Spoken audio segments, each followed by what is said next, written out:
Hey there, all you cool cats and kittens. It's Mr. Evans. Um, Today we're going to talk about relative pronouns. That's your next lesson for today is relative pronouns, and then you'll do AA8, which is uh, identifying relative pronouns in IXL. So, first one here, we'll just go right through that first list right there: which, that, whose, whoever, whomever, who, and whom. And you've probably done some stuff in the past with who and whom, like the difference between who and whom. Those are both relative pronouns.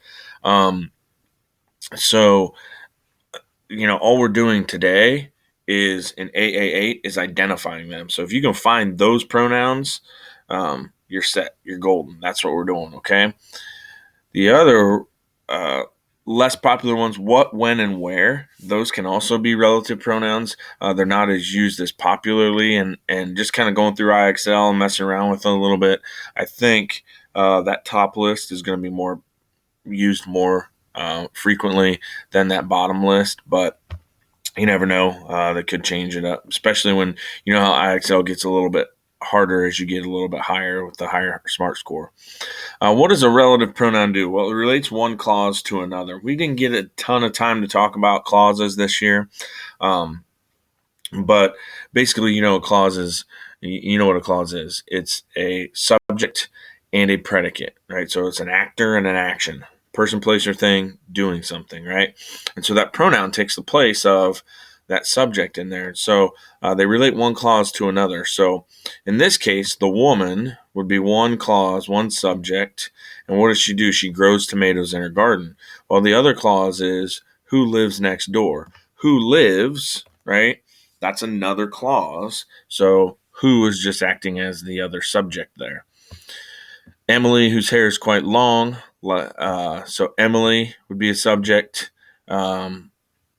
Likes wearing braids. That would be her other the predicate to that.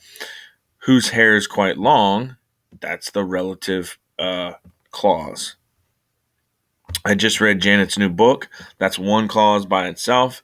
The next clause is which came out last month, which is the subject and that stuff. So you can see it's basically just like, it's almost like combining two sentences together, right? We're taking two sentences and we're replacing the subject with one of these relative pronouns, one of these lists of these relative pronouns. That's it. Honestly, guys, on IXL, if you can find any of those pronouns, you just got to click on them. That's all the questions are going to be is, what's the relative pronoun in this sentence? So that is it. It's pretty easy. 10 minutes today, again, like we normally do with IXL.